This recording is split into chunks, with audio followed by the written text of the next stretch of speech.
la boîte noire, ce qui se passe dans la tête de l'enfant. Comment il s'en est pris? Ce sont ces informations véritablement qui sont utiles pour le maître. Et comment accéder à ces informations? Ce qu'on appelle aujourd'hui la pédagogie des démarches cognitives, ou la pédagogie, n'est-ce pas, des processus et des procédures. Ça veut dire qu'à ce niveau, naturellement, ce qu'on attendait réellement, et je le précise, ce qu'on attendait, c'est voir maintenant, monsieur, demandez d'abord aux élèves quelle opération vous avez posée. Mais dès l'instant que l'enfant vous dit j'ai posé une addition, une soustraction ou une multiplication, c'est que l'enfant a puisé cette information dans les acquisitions antérieures. Ça veut dire que l'enfant a puisé dans la mémoire de stockage, qu'on appelle la mémoire à long terme.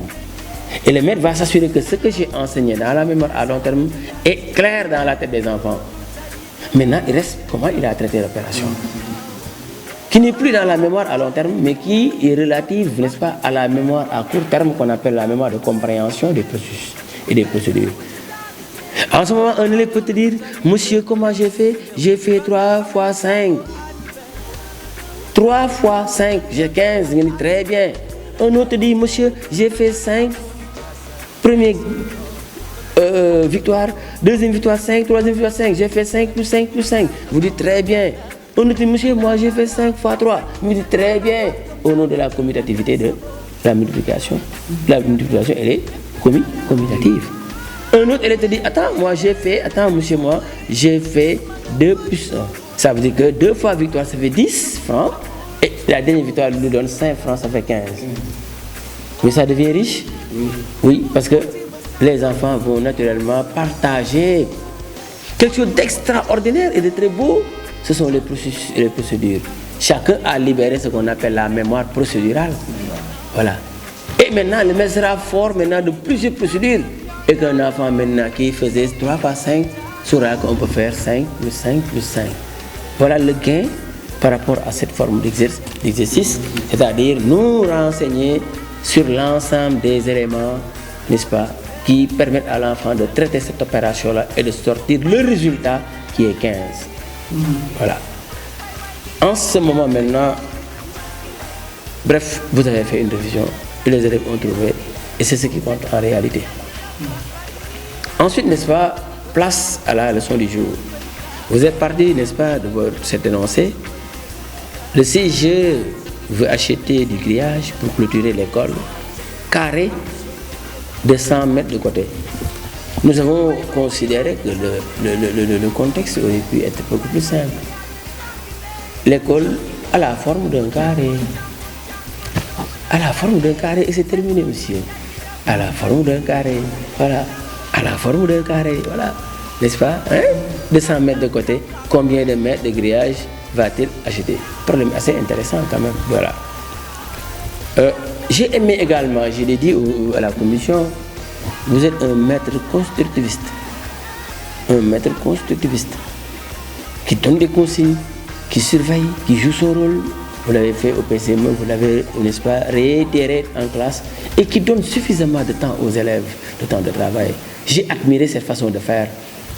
Vous n'êtes pas dans la brutalité, vous n'êtes pas, n'est-ce pas, dans l'empressement. Faites vite, non. Vous leur laissez le temps de travailler parce que le cerveau, c'est l'exercice du cerveau dont il s'agit. Mais du coup, également, j'ai estimé qu'il faut améliorer cette méthode, sinon ça crée des pertes de temps. En donnant des consignes de temps, faites ce travail en 2 minutes. En 2 minutes, voilà. Et organisez également, n'est-ce pas, je pense bien les interactions.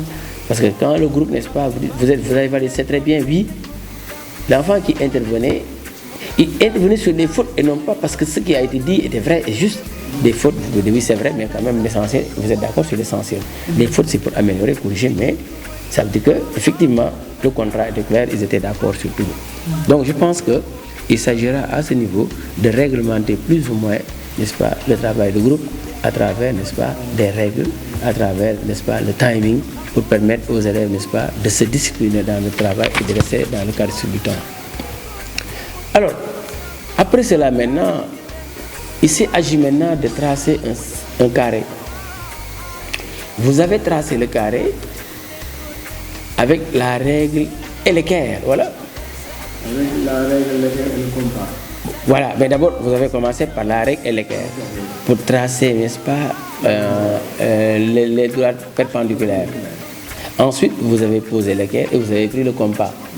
Et je vous ai dit que vous êtes à cheval entre deux choix. Ou bien vous restez dans Prince avec la méthode, n'est-ce pas, l'approche d'Euclide. Voilà le choix d'Euclide. Euclide opte pour une géométrie plane.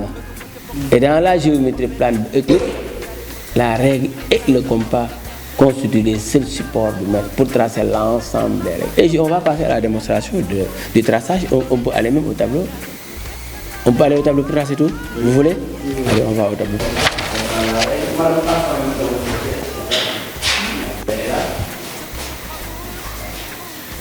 Donc je disais tantôt maintenant, en ce moment, nous sommes restés dans la géométrie euclidienne.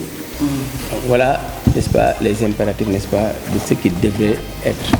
Donc, quand vous optez pour le prince, il faut utiliser uniquement la règle et le compas pour l'ensemble des traçages. Vous n'avez pas le droit d'utiliser un autre instrument. Bien évidemment, les autres instruments peuvent le faire de manière correcte. Mais dans le cadre du prince, qui a été une option du système éducatif, il est même précisé règles non graduées et compas pour tout le travail. Et ensuite, vous mesurez maintenant avec les autres aspects. Mais ensuite, vous avez voulu sortir, voilà, n'est-ce pas, et représenter le même élément, c'est-à-dire ce carré-là, n'est-ce pas, dans la vie courante, c'est dans la cour de l'école. Alors là, j'ai bien aimé, n'est-ce pas, votre objectif. Dans votre objectif, vous avez décliné le matériel pour le traçage. Du carré d'or. Vous avez dit corde. La corde était là-bas. Vous avez dit 4 piquets. Il n'y avait pas 4 piquets. Parce que vous avez dit aux élèves, posez-vous, voilà, parce que c'est à l'absence du matériel. Vous avez dit 4 piquets. Malheureusement, vous n'avez pas utilisé les 4 piquets, parce que les 4 piquets étaient absents. Mais en même temps, vous avez dit décamètre. Vous nous avez amené une chaîne d'arpenteur. Ensuite, vous avez dit ardoise. Les ardoises n'étaient pas là-bas. À la place maintenant, vous avez amené une règle plate qui avait servi au PCME. C'est cette même règle-là, n'est-ce pas, qui a changé de métier et qui est devenue la règle du maçon. Et l'équerre qui devait tracer, n'est-ce pas, le carré est devenu finalement l'équerre du maçon. C'est juste maintenant cela qui a été quand même problématique. Heureusement, vous avez réussi quand même à nous présenter un carré assez correct. Mais je vous que c'est les instruments du maçon, n'est-ce pas, qui étaient adéquats pour tracer ce qu'on appelle les fosses perdues. Les fosses perdues, il fallait, n'est-ce pas, dépiquer, comme vous l'avez dit, avec le matériel, dresser, tirer et avoir tout cela, ensuite passer à la vérification. Cela veut dire que dès l'instant que le maître dit au thème de la séance, l'élève devra être capable de, en énumérant maintenant les moyens matériels, les moyens pédagogiques, mais ces moyens-là doivent être là-bas. Parce que sans les moyens, l'atteinte de l'objectif est impossible. C'est lui-même qui l'a dit dans sa fiche. Et en vous suivant dans votre logique, les moyens devraient être là-bas. On s'est rendu compte que la corde ne pouvait pas faire 8 mètres. Et vous avez complété avec la chaîne d'arpenteur. Les piquets étaient absents, les élèves ont mis le doigt. Ouais.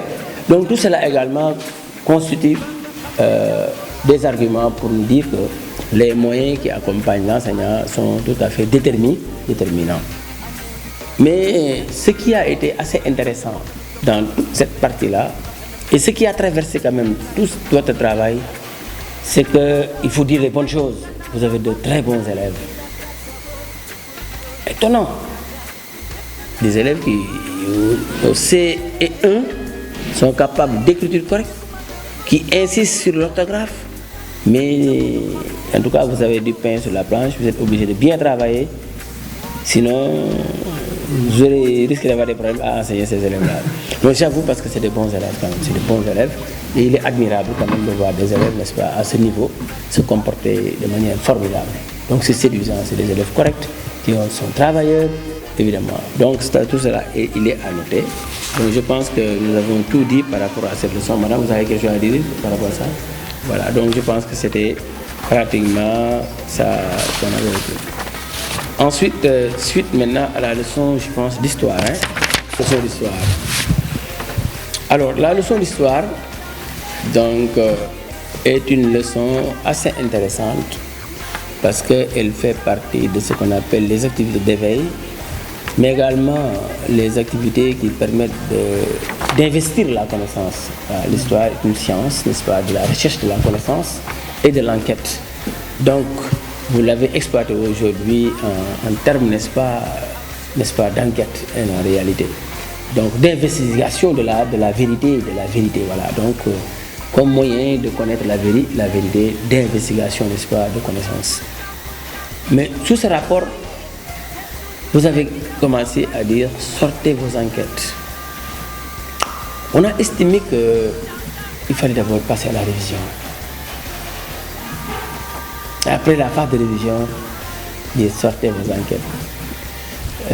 Mais ce n'est pas méchant, Peut-être la préoccupation des enquêtes était assez intéressante et que peut-être vous avez voulu comprendre. Mais je me demande, est-ce qu'il a vérifié est-ce qu'il a vérifié il a vérifié? Oui, il a Très posé bien. des questions. Est-ce qu'ils ont fait les enquêtes? Voilà, là également c'est une attitude qu'il faut saluer. Il faut saluer. Un maître qui donne un travail à faire doit se préoccuper de vérifier d'abord si le travail est fait. Et si tel n'est pas le cas, de s'assurer et de s'informer pour ceux qui ne l'ont pas fait, pourquoi ils ne l'ont pas fait. Et s'il faut trouver la solution,